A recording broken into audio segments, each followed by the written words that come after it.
Hello everyone, I have an important announcement. You ready for this? Drum roll. This is our last chapter in the course. Can you believe it? So before I get started, I just want to say you guys all deserve a big pat on the back. This has been a challenging semester. You guys have worked hard. You have done great keeping up with deadlines. And I know it has to be hard to stay motivated, especially when some of you are learning at home. But again, the light is at the end of the tunnel. So let's get through our last chapter. It's another good practical one about assessment. And again, you're close to the finish line. So, assessment. We're going to be taking a look at things like what is assessment, why do teachers do it, and different types of assessments. Okay? So, I love this question here. Now, keep in mind, I used to be a director of assessment for colleges for years. I was also an accreditation specialist when it came to assessment, so this is a topic that's near and dear to my heart. And I remember hearing this question at a conference. How do you know if your students are learning what you think you're teaching them? That's a big question. That is the heart of assessment. We teach. We think we know what we're teaching them, but assessment shows us, are they really learning what we think we're teaching them? So, what is assessment? It is our way of measuring student behavior to try to make some sort of an inference or an assumption or to learn something about their knowledge, their skills, their dispositions and attitudes, right? So it's a way of measuring what do they know and what can they do. There are so many purposes of assessment, and this is one of those things that you kind of take for granted, but you really need to think about why are we doing it. And when you understand why we assess, not only will you create better assessments, but you'll be in a better position to know when and how to use them. So let me just start by posing that question to you. Why do you think teachers assess? If you think it's just to assign grades, well, hopefully you'll see by the end of this it's so much more than that. So, purposes of assessment.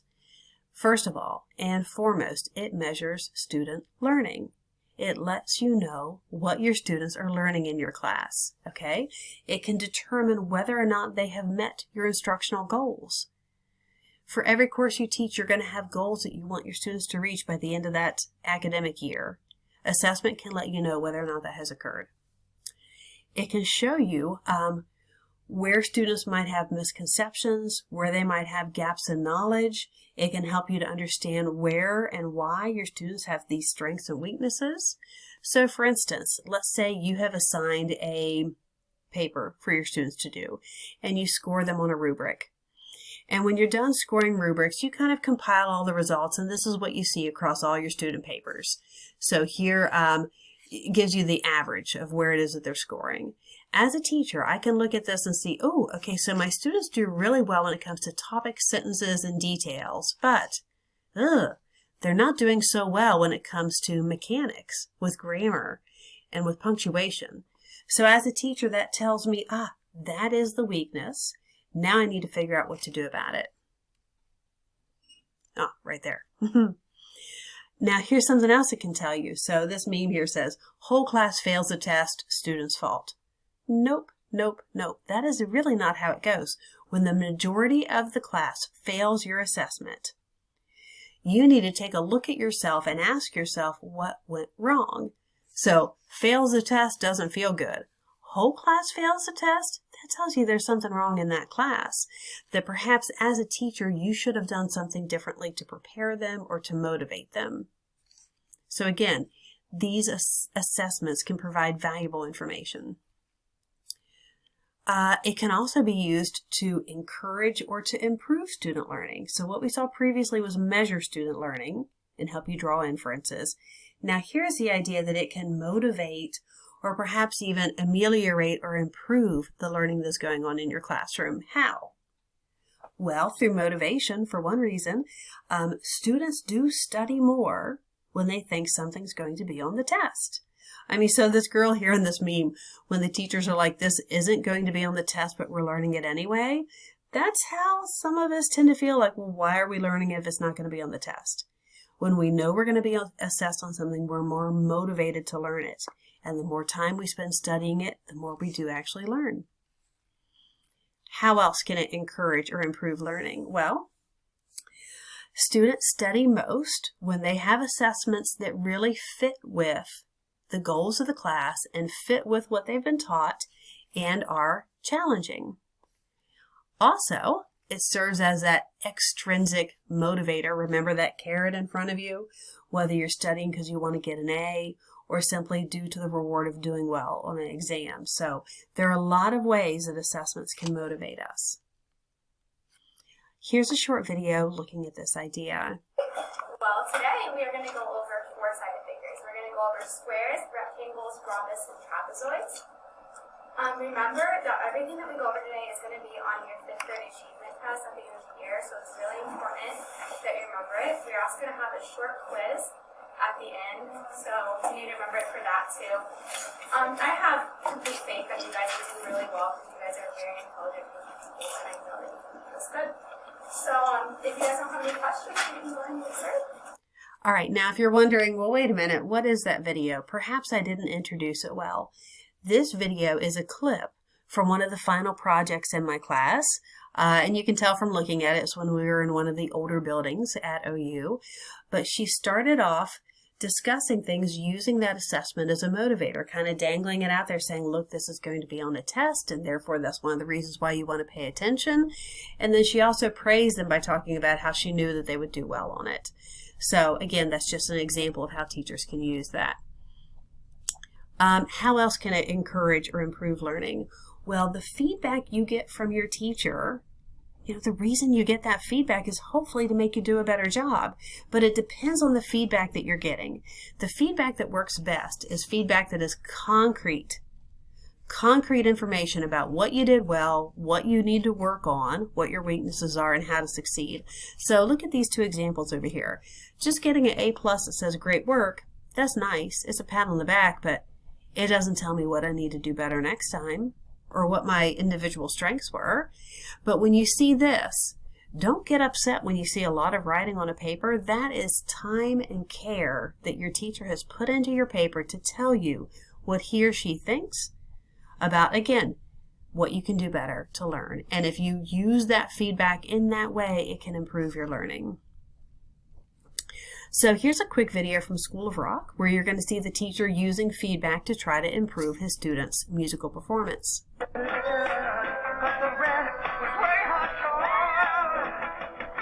good. Stop. Okay, Freddie, that was awesome. You're rocking, but it's a little sloppy. Joe, tighten up the screws, okay? Zach, dude, what's up with the stiffness, man? You're looking a little robotronic. Okay, let's grease up the hinges and listen. Loosey-goosey, baby.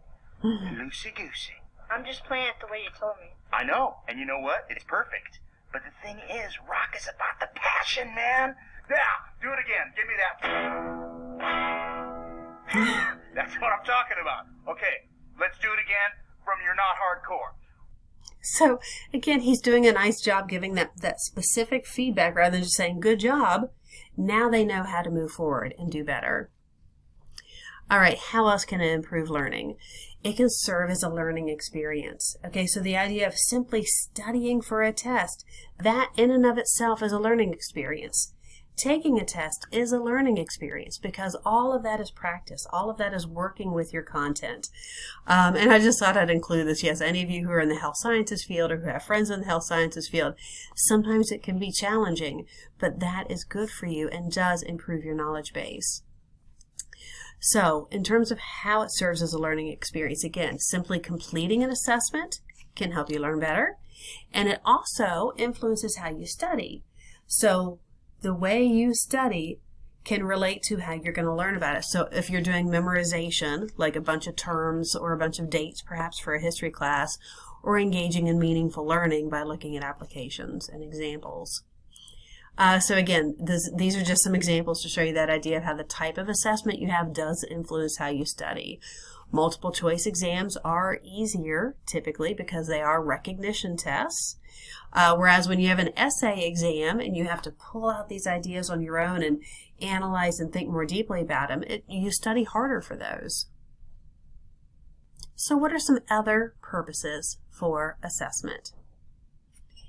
It can really help you as an instructor to guide your instructional decisions, because you're going to be constantly making decisions about what to cover, how to cover it. These assessments are meant to provide you with important information to help you see if your instructional goals are appropriate, if your strategies are effective. And we've seen a little bit of this earlier, the idea, so if everyone does poorly, that tells you something is wrong and perhaps how you presented things or how you help them prepare. If you look at your rubrics and you can see where big weaknesses are, that can help you identify what you need to do differently in the future. It can also promote what we call self-monitoring. So this is a way that it can help your students be more aware of their own learning. So think of metacognition, thinking about thinking. By using assessments and having your students reflect back on how they've done and look at the questions they've missed, it can help them figure out how they learn best, what types of questions perhaps they need some help on. Again, doing more than just giving them their score back, but actually encouraging them to look at what they've missed and think about it can be quite helpful. All right, so next big topic. We've seen why we do assessments. Now this one's kind of different. This one is looking at the timing of assessment, of when are you giving the assessment. And we're going to see there's 3 different times you can give an assessment: before you teach, while you're teaching, and after you teach. So you might think, before you teach? Yes, sometimes you will assess your students before you ever teach them. So this is to evaluate prior knowledge. What do they already know? And then once you know what they already know, you're in a better position to make decisions about what to cover. So yes, the students might look at you like, oh, it's the second day of class and we're taking a test, but that information can be invaluable. So you know where to pick up, and you know, again, what their strengths and weaknesses already are to help you move forward. You might also want to do assessments during instruction. Okay, so not when you're done, not like a big exam when you're done, but when you're in the middle of it. We call these formative assessments. And yes, these are terms that you will hear teachers and principals use a great deal. So a formative assessment, there are so many things this can include. It could simply be a class discussion where you're talking about and you're asking students questions to assess what they know. It could be observing them while they're doing a science experiment, observing them during their group work, observing them while they're filling out worksheets at their desk. It could be a short in-class assignment, a worksheet, or an in-class activity. It is something that is used to inform you if your students are ready to move on or if they need more practice.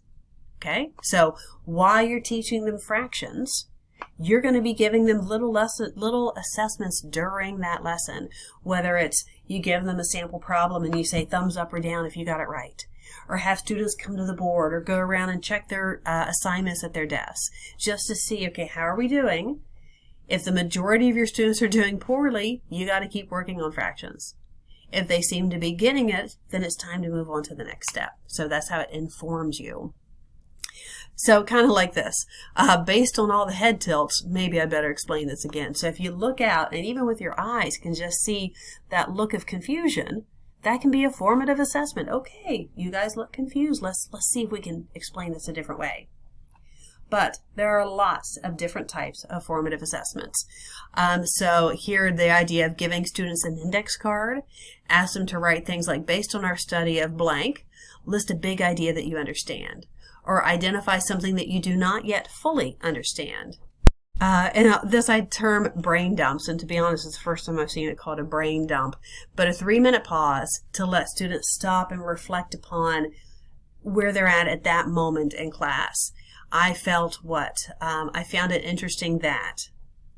Some other examples can include hand signals, that idea of thumbs up if you understand, thumbs down if you don't, or whether you got it, right or wrong.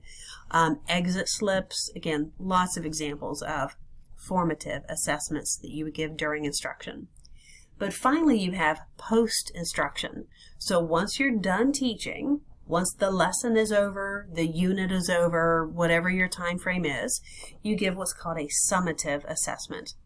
So far side here, this cartoon is actually making fun of summative assessments, and it's saying, In an attempt to toughen its graduation standards, Wilmot High now requires students to answer one last question before receiving their diploma. And that idea of, okay, before you get your diploma, one last summative assessment. This could be as simple as a quiz. It could be a full exam. Again, it depends upon exactly what it is that you're assessing. And it's to make some sort of determination of student learning. Here's some examples. So this is at a local school near me, and the seniors have a capstone thesis paper that they write to signal the end of their education at the school, and then they have to stand up and defend their paper. All right, if you're comparing formative and summative assessments, not for notes, but just to FYI, formative usually doesn't have much in the way of a point value, maybe none at all, because it's, again, just checking the temperature of the class. Summative assessments have more point value, and you can see, again, you can compare and contrast some of the other differences between them. All right, so now we're going to be looking at different types of assessments. So we've seen why do we do assessments, we've seen the timing of them, and now a bit more detail on different types. So we've got paper and pencil. Paper and pencil is one of those traditional types of assessments. It is obviously a written assessment. It could be writing a paper, it could be answering problems, anything where you're taking pen to paper to put your answers down. These are best for measuring what we call the cognitive domain. So these are best for measuring what you know. Remember, when it comes to what we're teaching our students, it can be what do they know, what can they do, or what do they think or feel, like what is their disposition or attitude. So in the world of cognitive domain, paper and pencil is, one of those that you might use. And again, lots of examples. So I took these off of the Columbus City School Facebook site. You can see lots of different ways that students are doing paper and pencil assessments. The opposite of that is a performance assessment. In a performance assessment, you're doing something. You are demonstrating your ability through actual action. It could be standing up and giving a presentation. It could be doing some coding on your computer, or painting something in art class. And this is best for that psychomotor domain. Now, these terms might sound familiar from when we covered learning objectives. And we said learning objectives can cover those three domains: cognitive, psychomotor, or affective, or dispositions. All right, so do you have any examples of performance assessments? Those are usually the ones that stand out to people the most. I mean, do you ever hear a student say, oh, that worksheet was just great? But they might refer to a presentation or a project that they did. So here are some examples. So from Columbus City Schools website, the students were having a math showcase, and they did problem solving, and they did all different kinds of math and design challenges. Here's another one. Walnut Ridge High School in Columbus. The robotics team and the projects that they create, all of those are performance assessments. All right, so that was one comparison, paper and pencil versus performance. And that's how we're going to be looking at these for types of assessments. We're going to be looking at things that are on opposite ends of the spectrum. So now we're looking at traditional assessments. A traditional assessment is some sort of a straightforward assessment of just what did you learn in this class. It could be a direct question, it could be an essay, it could be a direct homework assignment, problems in the back of the book perhaps. But again, just a straightforward assessment of, okay, this is what we studied, what did you learn? The opposite of that, because again, we're looking at spectrum here, is authentic assessments. Rather than just saying, do all the problems in the back of the chapter to see whether or not you got it, an authentic assessment has you apply the content to some sort of a real-world scenario to demonstrate that the content is relevant in everyday life. So a traditional assessment is more like paper and pencil, like we just saw. So solving problems in your homework, whereas an authentic assessment, well, let's take a look at some of those examples.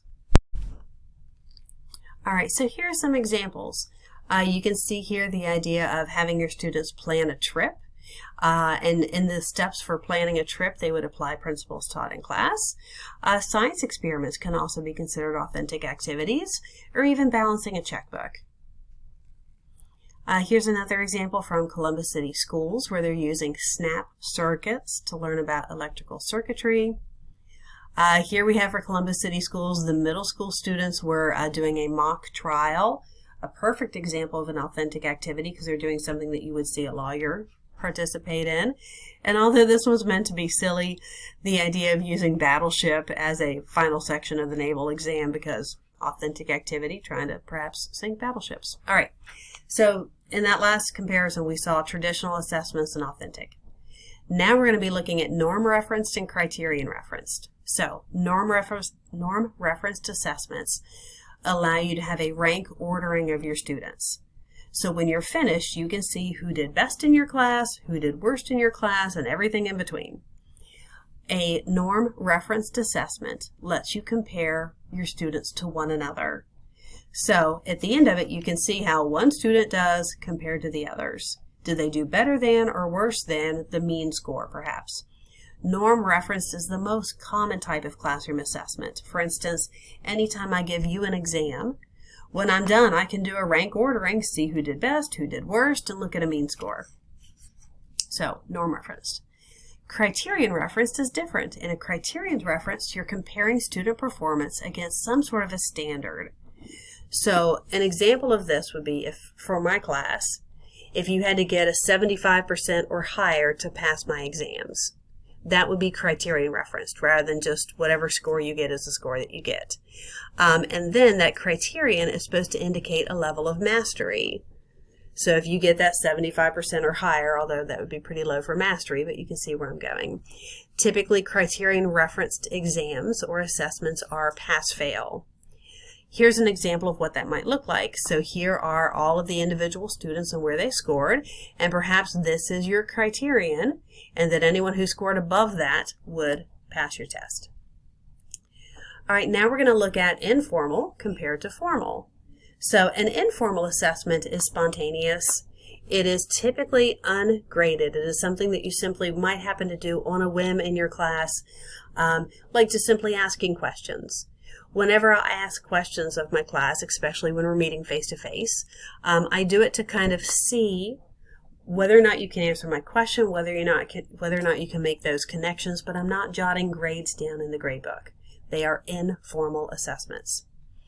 Some other examples of informal assessments could be an exit ticket. Typically, exit slips are not graded, or note cards or other kinds of things just to, again, check the temperature of the students. So you can see they are similar to the formative assessments we saw earlier, the ones you do during a lesson. Some other examples could be just simply listening to your students' discussions, looking over their work but perhaps not grading it, having a short little conference with your students, or just simply observing them.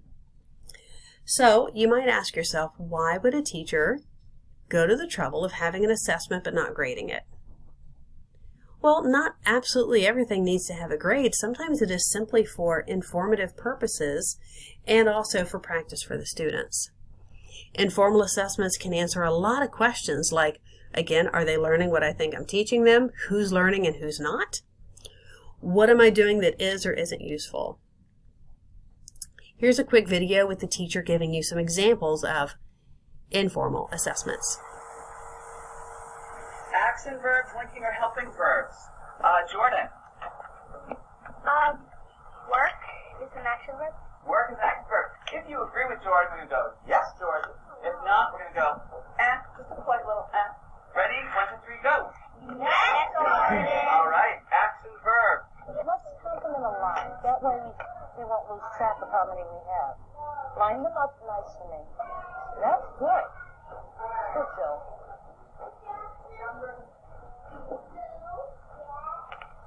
No. Let them stay in line. Let them stay in line.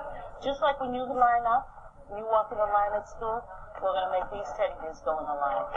There's one. Number 13, a 1 with a 3. Good job. Good job. Number 19, a 1 with a 9. Now you have number 17, a 1 with a 7. Bailiff?